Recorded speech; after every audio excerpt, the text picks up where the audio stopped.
Trails Collective, Ian here for the weekly rundown of the Northeast trail running world for the week ending August 13th, 2021. Hopefully this finds you all doing great. I had a pretty busy week last week, sorting through some real estate, looking and purchasing. I purchased some land on an island in the Thousand Islands, and after it a boat, 1980 Boston Whaler. And I motored it up through northern Lake Ontario and onto the St. Lawrence River to a slip on the St. Lawrence. So, pretty cool weekend. Got out and mapped a hard line on a course for the Ithaca Half Marathon, which is a race that I put on August 4th. A road run, uses a local recreation way, but a paved one. But it was hot, middle of the afternoon, and it turned into a death march. Haven't been able to get in much running as my ankle's been healing, and it's definitely showing in the fitness. But it was still a good weekend, particularly getting out on the river for a pretty full day on Sunday. In any case, let's get into Northeast Trail Circuit. All right, we'll take you through a couple pieces of the media. We have a couple guest voices taking us through some upcoming events, as well as the UltraSignUp Hotlist, or events about to cap out. And I will take you through some of the results from this past weekend, including some voices from the field, or the collective, so to speak.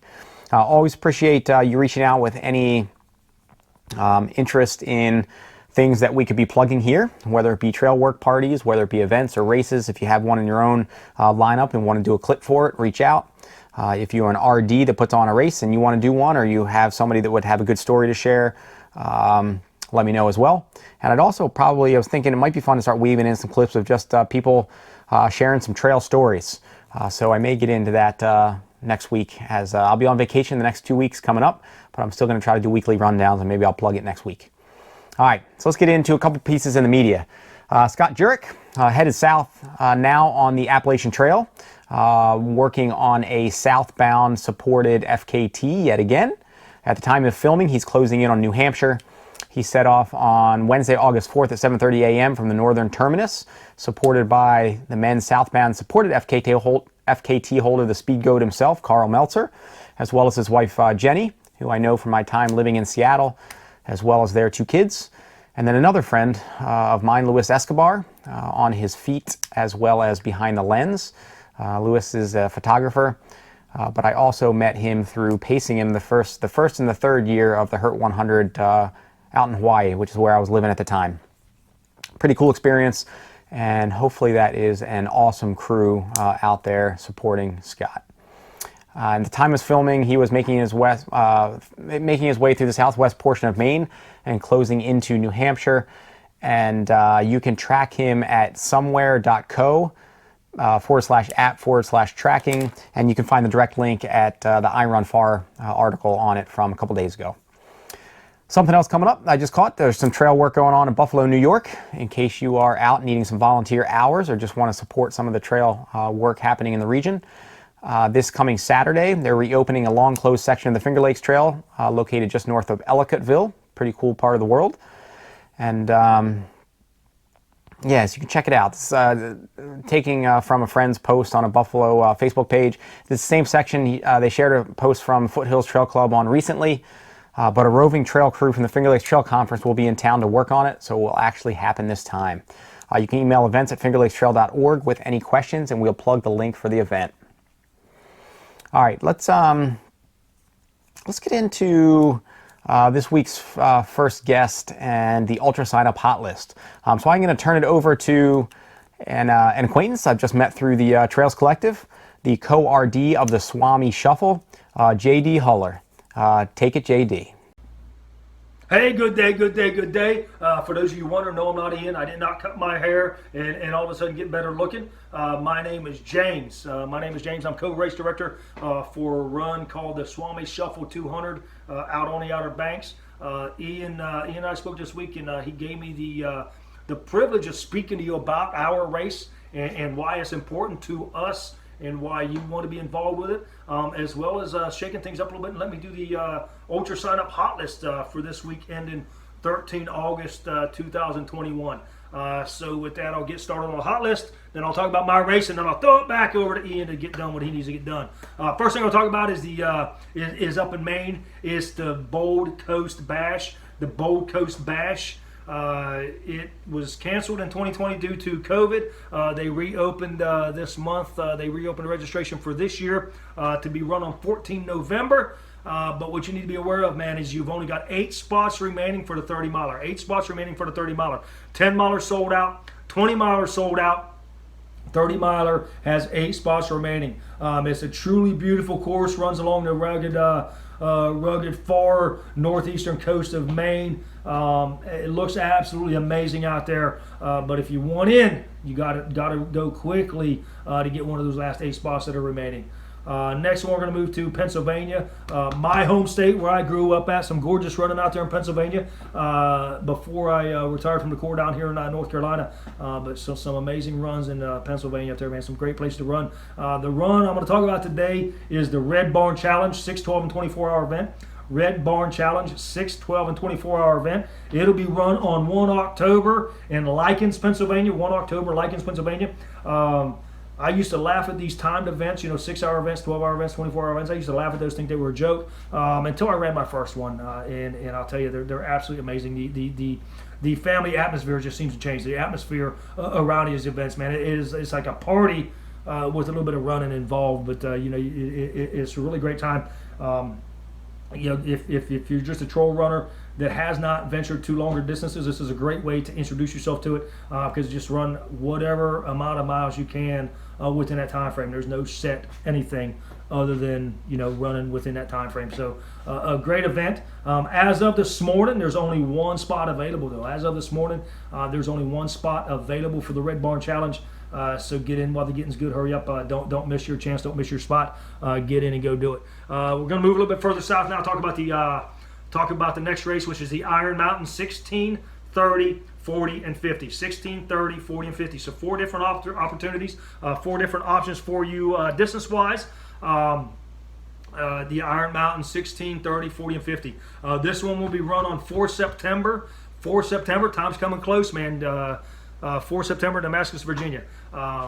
It's about 91% full with 33 spots available. So don't delay though, thinking hey there's a lot of time to figure it out, because it's getting close. The slots are going to fill up fast, but get in on those last 33 spots of the 16, 30, 40, 50 miler of the Iron Mountain. It looks like a great race. Amazing country out there in that part of Virginia. It's beautiful. We're going to move from Damascus out to the coast, man. You can't go any further east in Virginia than what we're getting out there for the Swamming Shuffle. Swamming Shuffle. Plug my race now real quick. Let you know what Josh and I got going on and why it's important. So Swamming Shuffle. We're going to start with why. The why of it. The why of it is because 22 veterans a day commit suicide. 22 veterans a day are committing suicide. What does that number mean to us? Why is it important? 22 veterans a day equates to approximately 8,030 per year. 8,030 per year. What does that number really mean when we hear 8,030 per year? Well, I'll tell you, since the War on Terror started, back in 9/11, we've lost 7,057 service members to combat operations. 7,057 service members lost to combat operations from the beginning of the War on Terror until June of 2021. Okay, June of 2021. Contrast that, 7,057, we lose 8,030 per year to suicide. Something wrong. We got problems when we lose more service members when we lose more veterans to suicide than we lose service members to combat operations. That's not the way things are supposed to be. 30,000, over 30,000 active duty and veterans have committed suicide. 30,000 active and veterans have committed suicide in that same time span, from 9/11 through June of 2021. Numbers are horrid. Military, our service members are 21% more likely to commit suicide than their civilian counterparts. 21% more likely to commit suicide than our civilian counterparts. We got to do something about that. We got to take care of that. So hence, organizations like Mission 22. There's a lot of other ones out there. It's just that Josh and I decided to get behind Mission 22 because of what they provide and what they do for our service members. Free of charge, costs our service members nothing. What does Mission 22 do? They provide counseling, free of charge to our service members. They get them the counseling that they need, inpatient and outpatient both. They provide plenty of wellness programs, groceries programs. They provide fitness programs for our veterans, again, free of charge. Things like CrossFit, things like judo, things like jiu-jitsu. Get our service members active and provide them an outlet so they can help fight the demons. They provide equine therapy, getting our service members to the barn, get them out to the farm, taking care of the horses. It's a proven outlet to help with recovery from PTSD, help them battle them demons. They partner with other organizations. They don't just stay internal themselves. They partner with other organizations to continue to help make an impact. They continue to help provide awareness. They continue to help provide resources free of charge to our veterans. So Mission 22 is at the forefront of taking care of our veterans and doing things for them. So we have partnered with Mission 22 so that all proceeds from our race go to them. 100% of everything given to our race goes to Mission 22 to help them battle veteran suicide. The meaning behind it is a good friend of my buddy Josh, good friend of Josh, who's the co-race director with me, Dustin Lang. He was known by his peers at Parris Island as Swami. That was his nickname, Swami. So that's where we get the name Swamming Shuffle, because we want to redeem the day. 28 September 2018, he lost the battle with the demons. 28 February 2018, he took his own life because he was tired of living with the demons that he was living with.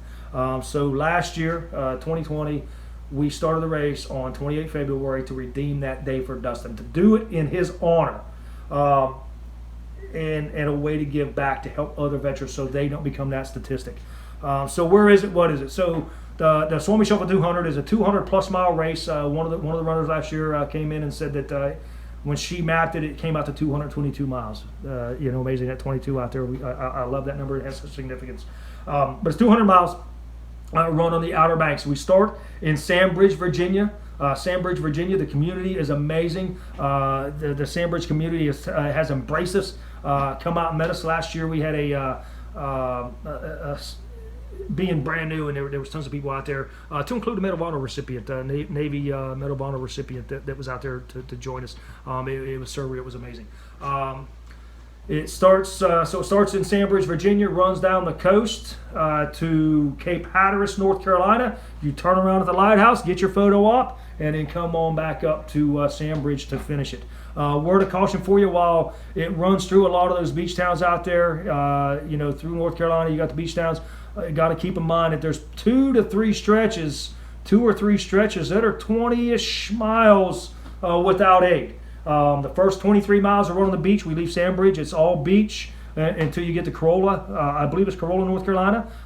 You'll come out, you'll run through those towns. Then you hit another dead section as you head into Rodanthe. That's pretty challenging as well. It's not for the faint of heart. It's not an easy run. It is fairly flat. But again, it is challenging. 222 miles over the course of 6 days. You'll start on Sunday, February 27th at 8 o'clock in the morning, and we give you until Saturday, March 5th at noon to finish the race. We call it unsupported, quote unquote unsupported, meaning that we provide no supports. We provide no aid stations. We are out and about along the course. Myself, Josh, and his mama are out and about along the course, checking on runners, ensuring if you need anything. But we're there mainly as a safety valve if something happens major. But you are required to take care of your own aid. If you want to have a crew with you to support you, that's fine. Don't care. If you want to just throw on your backpack and go on your own, hey, that's fine. Don't care. Unsupported just means we aren't providing support for you. We are there just as a safety outlet to make sure things are going in a safe manner. So that's kind of the gist of the Swamming Shuffle. It's a gorgeous course. It's a beautiful run out there in the Outer Banks. 3 lighthouses along the way. I mean, who doesn't like lighthouses? Possibility of seeing the Corolla ponies, running wild out there on the beach again. Who doesn't love ponies? I mean, it's a great time. Late February, early March on the Outer Banks. Weather pretty mild. There's a chance of rain. We had a lot of rain last year, but you also miss all the tourist crowds. So it's a great opportunity to give back, help our veterans, and enjoy an amazing course with an amazing family out there. And with that, I think I'm starting to ramble, starting to go long here. I don't want to go too long for Ian. He'll kick me in the tail and not let me talk to you guys ever again. But anyhow, that's your wrap up for the week. Again, the Bold Coast Bash has 8 spots left up there in Maine. The Red Barn Challenge has 1 spot left in Pennsylvania. Virginia, the Iron Mountain has 33 spots available for their multi-tier thing, and I have 2 spots left available for the Swamming Shuffle. 2 only spots left available for the Swamming Shuffle. If you're not one of the lucky 22 to get in, we cap it at 22. If you're not one of the lucky 22 to get in, fear not. Send an email to myself or Josh. You can find it on UltraSignUp Swamming Shuffle 200, or you can find us on Facebook, Swamming Shuffle 200. Send us a message. Tell us why it's important to you, why you should be allowed to get in there, even though it's sold out. And Josh and I each have two opportunities to let more people in. So with that, go run. Enjoy your week. Get signed up for these 4 events before your time runs out. And with that, hey, go be great, yo. Have a wonderful week. So get on those events now if you are looking to, as they are about to close out. It's just 1 registration opening this week. This is what I see in UltraSignUp. There are others that happen, particularly that individuals or entities that host their events on RunSignUp. I just don't see them. But registration opening this week. There's a new one that was not on my radar, put on by the Reluctant Runner Racing, and it is called the Summit 50/50. It runs in Allegheny State Park's Red House area. The race uses a 17.5-mile loop format, with each loop having 2,400 feet of gain and a mix of trail surfaces. It is slated to run on October 30th, and you can sign up at UltraSignUp and find more information at reluctantrunnerracing.com. All right. Let's take you through I think there were 3 FKTs of this prior week, at least from the fastest known time site in the Northeast. In Delaware, Amanda Hicks, 2 hours, 5 minutes for the 16.5-mile Cape Henlopen Trails Loop. And in New York, there were 2. Michelle Zandona, 34 minutes, 38 seconds for the 3.8-mile Beach Trail in Harriman State Park. And DJ Fox, 12 hours, 10 minutes for the 31-mile Bob Marshall Traverse in the Adirondacks. Taking a solid hour, 24 minutes off the prior men's unsupported mark from this past October. So nice work to the crews out there. Let's see, let's get into, I will take you through some of the results and weave in some of the voices, and then we will let the next guest take us out with some of the upcoming events for this weekend. All right, results. In alphabetical order here of states. In Massachusetts, the Trail Animals Running Club, or TARC, put on their Summer Classic 50K and 40 mile. Ran on the trails of the Noon Hill Reservation in Medfield, Mass. Uses a 10-mile circuit of mostly variable single track, solid wilderness feeling resource, only 15 miles from Boston. And here to take us deeper into the Summer Classic is 40-mile finisher Brenda Fortin. Hi everyone, I'm Brenda Fortin. I'm here to tell you about the race that I did this weekend. It was actually TARC's Summer Classic, and that took place at the Noon Hill Reservation in Medfield, Massachusetts. It was actually TARC's first community race in about 18 months due to COVID, so I felt really grateful to be part of that amazing and energetic group of people. It was really great to see everybody reconnect that probably haven't seen each other in a while, so I feel really blessed that I got to be part of that. Don't mind the storm that's going on behind me. So the course actually consisted of 4 10-mile loops through rooty but runnable terrain, also mixed with pine needle and mud cushion single track trails. This course actually really played to my strengths, which consisted again of forested rolling hills and runnable and twisty climbs. I gotta say the best part of the race was probably the collective howling that we all took part in to start the race, and also the Yeti that was on the trail kind of directing everybody where to go to start. I gotta send a huge shout out to the volunteers because they literally saved my race, okay? Because let me just paint a picture here. It was 90 plus degrees. The humidity had to have been at least 90%. It was just insane. And actually I really had to redeem myself from the last race I did, where it was just in the direct oppressive heat, and I just completely died, it really just, you know those races where it really sticks you in the gut, it really does something to your self-esteem. So I was happy to redeem myself, luckily, because before this race I hadn't really had a chance to run in any heat, because strangely enough it's been absolutely gorgeous here in Western Mass, like 70 degrees, very little humidity. So I made sure that I was on top of my hydration this time and my nutrition, which it was huge that I did that. So again, huge thanks to the volunteers. They kept dumping ice water on all of us at all the aid stations. So like, I don't think I could have continued if it wasn't for that. So awesome job. So I gotta say, the only problem that I ran into, myself in the lead pack, don't mind all the mosquitoes, they're just eating me alive here. Anyways, so the lead pack and myself, we all ended up going the wrong way to start the race. Way to get started on the wrong foot, huh? Anyways, so we went the wrong way for, I think, an average of 2.5 miles. So it really threw everybody off, including myself, which probably caused me to push my pace a little bit more than I normally would have, probably because I was trying to make up for that time, because I was really trying to go for the course record. But unfortunately, the heat and just everything kind of collaborated together, so that wasn't able to happen. But I'm going to be back next year to try it again.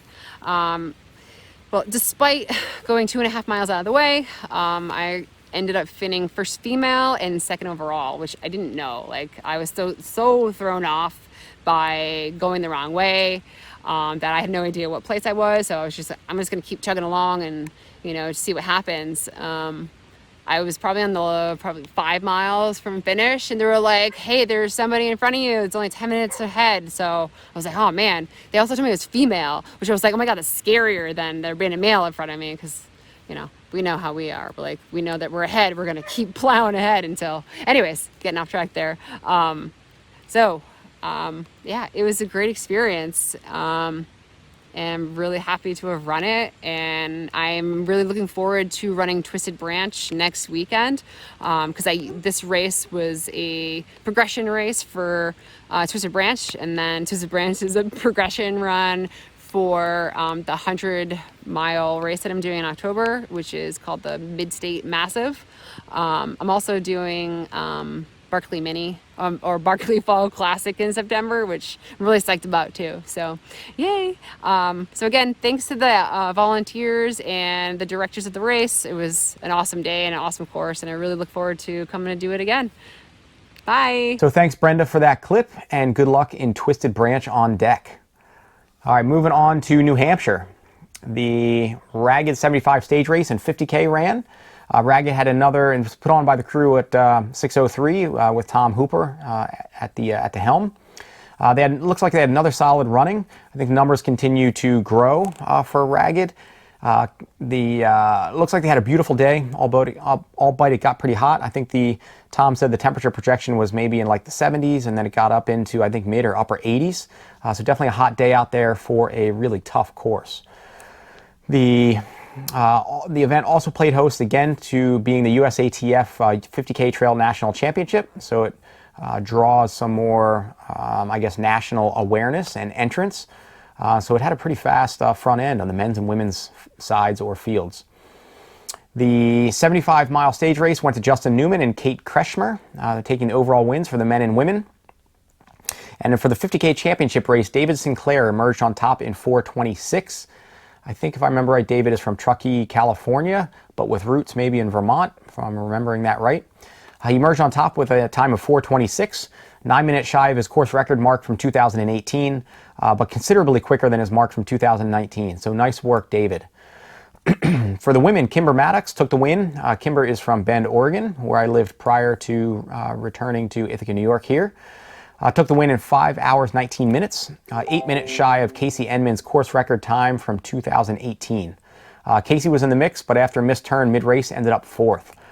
Casey is always tough, and it's good to see her still hammering. Would have been good if that turn weren't missed and to see how it would have shaken out in the upper miles, but great job battling back for the fourth.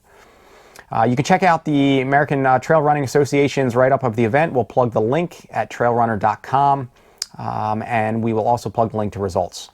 And then here to take us into Ragged is third place woman on the day, Abby Levene of Boulder, Colorado, and second place male, Ben Robinson of Tucanac, PA. And I will weave them in here back to back. So let's lead in with you, Abby. Hey, my name's Abby Levene. I'm from Dublin, New Hampshire, which is where I am right now. And I was attracted to Ragged because I really wanted to come back and get redemption. I had attempted the race a couple years ago, and my hip just flared up at about mile 5 last time, and I ended up walking it to mile 19, and then I dropped out. It's the only race I'd ever dropped out of, so that was just the worst feeling ever, and I really wanted to come back and just finish it, get it done. And yeah, I hadn't raced since before the pandemic, so almost 2 years, and so my only goal was to not go out too hard and to make it to the finish line. I knew the race would go out really fast because the first 10 miles are mostly really fast road miles. Even though there's like 2,000 feet of climbing, you can just really tear it up there. So I let my ego go, I let people go, and I just went out at what felt like a pretty manageable pace. And I didn't feel great for those first 10 miles. It was really hot and humid, and I've been in Colorado all summer in the nice dry heat there, and actually I was up in the mountains the week before and it was really cold, so it was really a shock to the system to be in the heat and humidity, and I was kind of feeling sorry for myself on the roads. And then we hit the trails at about mile 10 and my mood instantly shifted. I just love the trails in New Hampshire with the moss and the dense woods. And even though they're not really my forte, they're so twisty, turny, up and down, you can't really get into a rhythm. I just felt so at home and so at peace there. And slowly I started feeling better. And by about mile 18, coming into the mile 19 aid station, I finally felt like I was ready to kind of get going. And at that point it was pretty hot, so I just chugged a bunch of Coke at that aid station, and Coke is like the magic of life. It just I felt great leaving that aid station, and we had a nice long climb out of there, and I just started chugging along past a couple of gals and managed to bash my shin on a rock, but that kind of even sparked my adrenaline some more. And obviously I ran out of water during that section. It was so hot and humid and felt like my pores were just wringing themselves dry. And at that point it was like, okay, just make it to the next aid station without imploding. Filled up all my bottles there, chugged some more soda. Same thing happened. The next section ran out of fluids. But once again, revived myself. Thank God. I was so grateful the volunteers had ice at the next aid station, and I just shoved it everywhere. I think they were kind of horrified because I was shoving ice, my sports bra, down my shorts and my hat. But that really helped. And yeah, then it was just a grind really up to that final climb up Ragged, which was just interminable. And I felt pretty good though. I was running along and ended up catching Casey kind of near the top. She had taken a wrong turn earlier in the race, and I had really enjoyed running with her husband earlier in the race, so it was fun to get to share a couple minutes with her as well, going up that last climb that just went on forever and ever. But it was also so beautiful with the ledges up there and the rocks. It was so classic New Hampshire, and being from New Hampshire and running a lot of trails like that when I'm home, I just really made me feel at home. And yeah, then it was that bomb descent on the ski slopes down to the finish. I high-fived Tom with like a quarter mile to go, and then immediately my legs just cramped up, I think from lack of salt. And I was very grateful that didn't happen until the finish line was in sight, and then I just collapsed across the finish line and lay on the ground for a while in the dirt because my legs had cramped up and I couldn't move. A little embarrassing, but it was really fun. The post-race vibes were why I love this sport so much. Just hanging out with people, connecting, drinking some good beer, watching people come in. It was really inspiring to watch all the stage racers. I am so impressed with them because that 50K just on the final day was really hard, probably the hardest 50K I've ever done. Just sneaky hard trails, sneaky climbing, really humid going through all those bogs. And the stage racers had 3 days of that. So major kudos to them and everyone else who did the race, and thank you to 603 Endurance. It was a great event and why I love running in New Hampshire. Oh, also, sorry, I forgot to mention, I'm actually training for my first 100-mile race, Run Rabbit Run, which is in Steamboat in September. Little apprehensive, but I'm excited to just push myself in a new distance that I've never done before. So I'm kind of in the middle of a 100-mile training block right now. So I was really happy that I managed to eke out third at the 50K. I was not expecting that, and gives me a little bit of confidence going into such a long distance, but we'll see. The unknowns of the sport are what keep bringing me back for more. So I'm excited to see how my body and my mind can handle running through the night. Hey everyone, Ben Robinson here from Tunkhannock, Pennsylvania. Just wanted to give a quick update after the USATF 50K Trail Championships this past weekend. Yeah, I didn't give myself too much time after the Skyrunning World Championships. They were only 4 weeks ago, but so I had a pretty short build-up before this race. Really just spent 2 weeks trying to recover after the Skyrunning World Championships, and after those 2 weeks I kind of had one big week, 85 miles with like 12,000 feet of gain, and last week, the week before the race, was pretty light. I was still feeling a little tired from the race, so just tried to rest before before this race actually. So I didn't do anything too crazy. Going into the race, I was feeling really confident. I was feeling really strong after the build-up I had for the race in Spain, so I was really ready to go. And I thought that the competition was pretty good. It wasn't a super deep field, but the competition up front was pretty solid. I was really excited to race David again. He's always really fun to compete against, and some of the other guys that came in. It was just really fun to see everybody again. So the race started off pretty fast. The first 8 miles aren't really on trail, more like dirt road, double wide stuff, which was fun. It was just really fast. It kept the field together for a while. Once we got to the single track around mile 10 or so, that's when things started to break up. I kind of fell off the pack.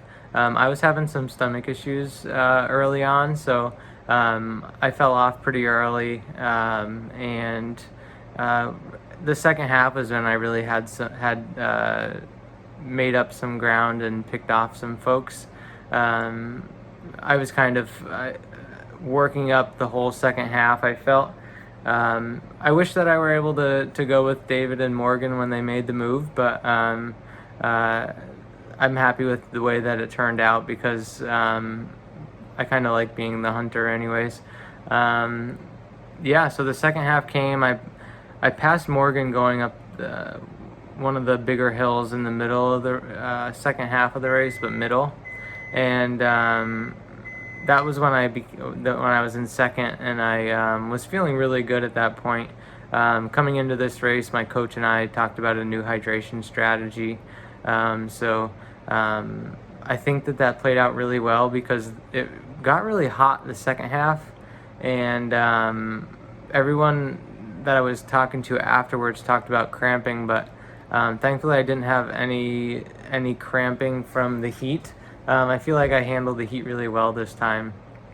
Overall, I ended up finishing second, so I'm really happy with that. David had a really good race, and I'm really happy that he won, and looking forward to someday getting the championship, but that's okay. We'll get there sometime.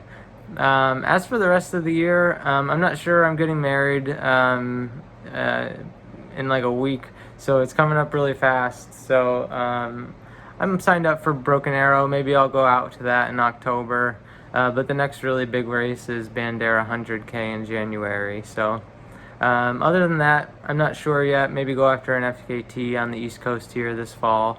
So we'll see. Hopefully we'll see you guys out there soon. Have a good day. So a great job, both Abby and Ben. Phenomenal races on your days, and thanks so much for checking in with us with those clips. And congrats to Tom on another successful event. Actually, there's something, Tom and I talked by phone earlier today, and it was interesting. He had interesting thing that happened for him this year with the Ragged in the 50K. He had a total of, I think, 9 finishers who basically dropped at different points. 2 dropped around a half marathon, and then I think 7 dropped at the marathon. And it was never, I guess, the individual's intent to even try to run the full 50K. I think 2 said that they just wanted to run a trail half, and then the other 7, they were just looking to see if they could just finish off a trail marathon. And it was just interesting. We didn't know whether this was something that was happening more for any of you RDs that are out there, and for those of you who aren't even RDs. It'd be interesting to have you weigh in on this and see what you think. So I think for some of my races where you end up looping back, it's not really a big deal if somebody drops or chooses a shorter distance. They're already back. But for Ragged, where it's a point-to-point course, basically Tom and the crew have to pull off aid station volunteers to get those individuals then back to the start. And they're not all finishing. So I think they finished it maybe like 5 different times. So he basically had to peel off core aid station volunteers who should be really working that aid station to shuttle people back to the finish and back each time. And while I I guess, get it and want to respect people's ability to just go out and do what they want on the day, it also seems a little selfish, I guess, in intent, or not thinking of the larger race and operations. But be curious to see what you guys all think, and maybe it's something that races are going to seemingly oddly have to start clarifying or figuring out. But in any case, congrats to the crew at 603 and all those who supported Ragged Mountain, and congrats to the 50K national champions. All right, in Pennsylvania, the Gremlin Gallop 5K ran in Chicora, PA. It's an event that benefits the Carnes City Cross Country Program. 31 finishers, Noah Collins of Butler took the win in 2034, with top female spot going to Taylor Daly in 2620. The RunPA Trail Jamboree also went down. They offer a number of distances and events. They have a kids event, a 5K, 10K, as well as a 6, 12, and 24-hour endurance run. And it runs at Camp Mac in Newmanstown, PA. And here to cue us in a bit further to the Trail Jamboree is PA's Speedy James Weaver. James has raced to podium finishes at a number of PA Classics, and it's great to have his voice in the mix. So take it, James. Hi, folks. Thanks for having me in. I'm James Weaver, Denver, Pennsylvania. I ran RunPA's Trail Jamboree 24-hour event this past weekend, and I'll talk a bit about those events. It's actually multiple events, 6-hour, 12-hour, 24-hour, and a 12-hour night event. RunPA hosted the race. Race director is Jason Logue. Great event. Great RD. The course is a 5-mile loop and over 800 feet of elevation per loop. A good mix of single track, double track. I would say it's basically 3 climbs and 3 descents. It's a tough course. Personally, my race, I struggled early just due to lack of training and the heat. Wasted some time sitting in a chair between loops, and struggled a bit during the afternoon, the hottest hours. But I was able to find the grinding gear after it cooled off a bit, and ran fairly consistent loops during the night, and ended up with 20 loops. I would say it's a great event. Check it out sometime. It's held at Camp Mac. It's a Boy Scout camp in Newmanstown, PA. if you're interested in running loops and want to run a challenging 24-hour or any of the shorter events, mosquitoes are bad. Definitely check it out. Sign up as soon as registrations opens for next year, and hopefully we'll see you out there. And then in Virginia, the Dahlgren Heritage Rail Trail 50K, one of the events plugged in our article on flat and fast races in the Northeast, which is under the features tab or section of the Trails Collective website, ran in King George, Virginia. Taking the win was Alexander Hetherington of Vienna, Virginia in 3:41. And for the women, Natalie Daniels, second place overall in 3:53. She ran the second fastest time, women's time in the Dahlgren course history, and pickup of 6 minutes from her run in 2020. So that's pretty outstanding. So I did check in with Natalie and stoked for her to follow up to cue us in further into Dahlgren. So take it, Natalie. Hi, I'm Natalie Daniels. I'm going to be talking to you about the Dahlgren Heritage Rail Trail 50K, which was this past Saturday, August 7th. So I was definitely drawn to this course because it's so local. So I only live about 20 minutes away in Fredericksburg, Virginia. My husband is actually the band director in King George High School, where this trail is located, is in King George County. So we're pretty familiar with the area, and it's a cool kind of local asset. I do a lot of trail running over the summer, especially, mostly just to get kind of some good base mileage for some faster races in the fall. I usually run more road races in the fall and winter, and then kind of transition to the trails in the spring and summer, mostly just to kind of avoid the heat and make it a little more fun in the summer because it gets so hot and humid around here. So this race kind of fit perfectly with the end of my summer of trail running and kind of transitioning back into that more road focused training. So it's just, kind of fit in with my training plan, and that's really what kind of made me decide to do it. I also volunteer coach at King George High School with their cross country and track programs, and they were actually at the 15.5 mile aid station, so the turnaround on the out and back course. So I knew I'd have a lot of good support, so that was kind of a benefit to this race too. This race is a rail trail, but it's actually pretty, in my mind, deceptively difficult. It's a slight downhill out 15.5 miles, and then you come slightly uphill back that 15.5. So it can be kind of tricky to keep your pace consistent. I did this race last year, and I figured that out a little bit the hard way. I went out and it felt super good running, high sixes, low sevens. And then on my way back, realized that it felt so good because it was a little bit downhill. So this year, I was pretty diligent on keeping my pace really even, and even slowing down a little bit, even though my body wanted to run kind of that low 7, high 6 pace. But I kept it right in that 7:15, 7:20 pace, kind of going out. There's also some loose gravel and things like that you just have to kind of look out for.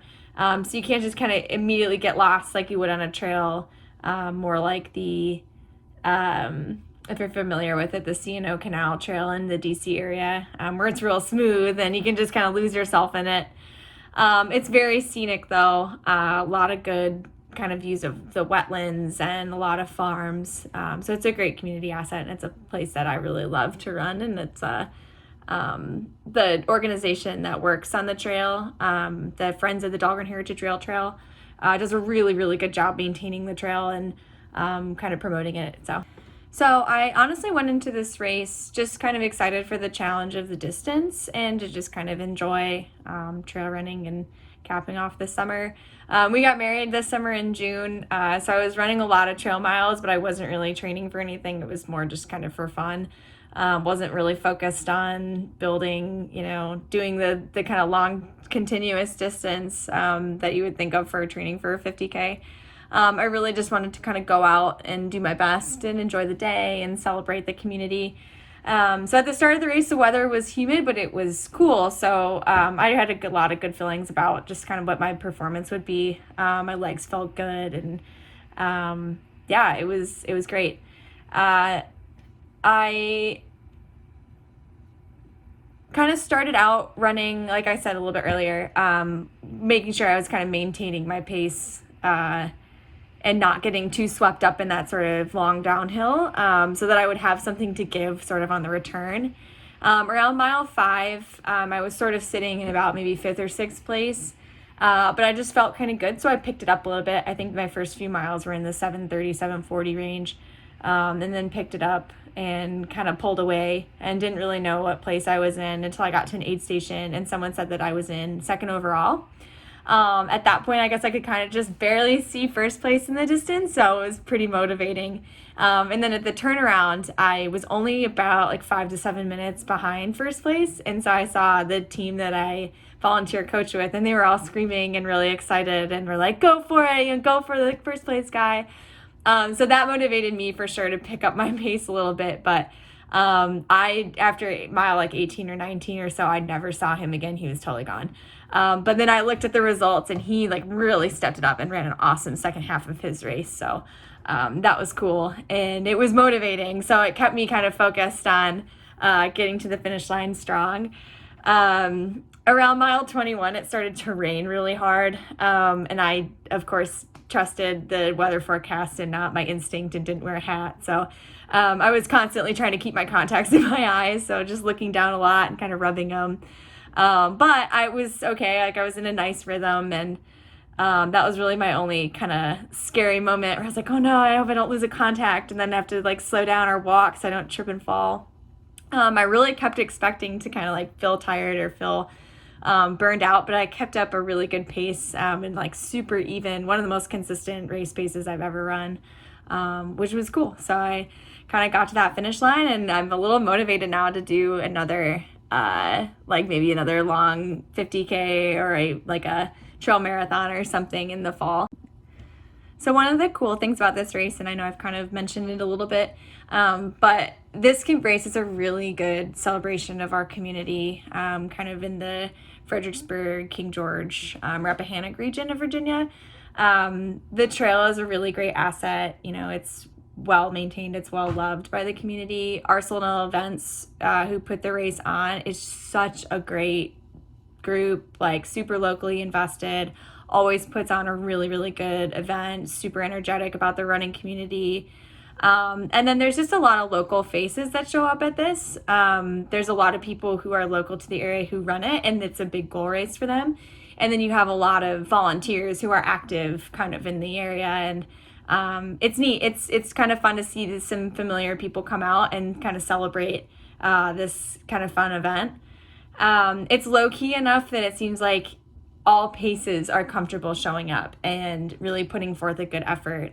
But it's also, you know, it's competitive. It's as well organized and well run as any big race. And there's motivation to run fast.